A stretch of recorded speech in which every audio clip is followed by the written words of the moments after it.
Worldwide fertility has dropped more than 50% in the past 50 years, and the decline shows no signs of slowing.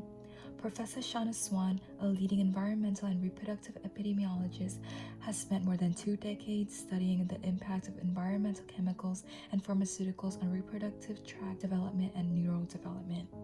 In the 1990s, some scientists proposed that certain chemicals might be disrupting the endocrine systems of humans and wildlife.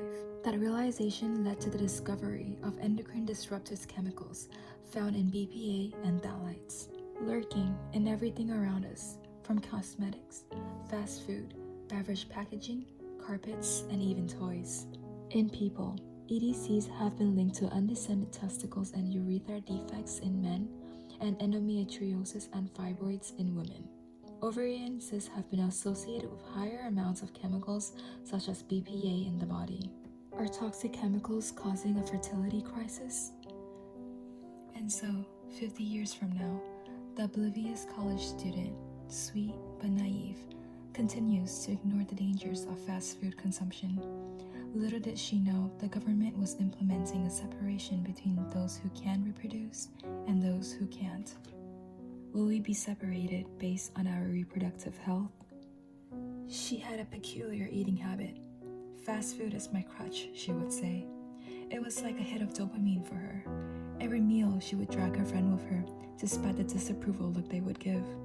Consuming at least 3 burgers a meal, her friend would stare and say, "Karina, you gotta stop eating so unhealthy. You know it's not good for you." But she didn't care. Unconcerned, she took another bite and said, "Why? Just let me eat what I want."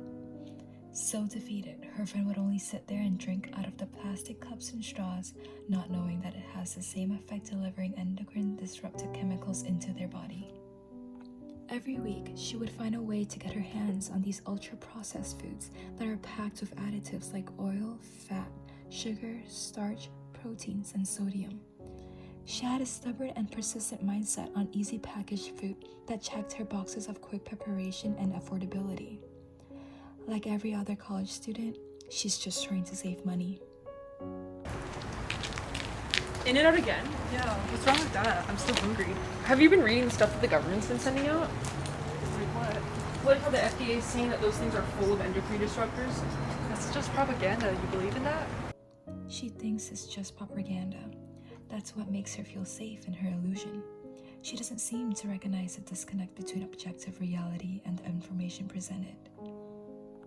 Completely unaware that the government has been sending out urgent mail addressing blood tests, her friend broke the solemn news to her through their own disheartening results. Rushing down their dorm hall, small beads of sweat formed on their face, slowly trickling down.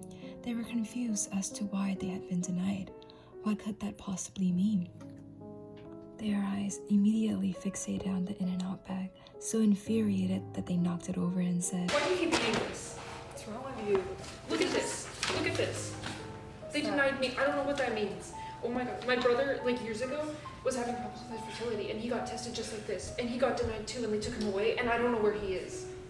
Fear is the most immediate of emotions. She felt it in a heartbeat. As her friend handed over her blood work request, she felt her blood pressure and heart rate increase.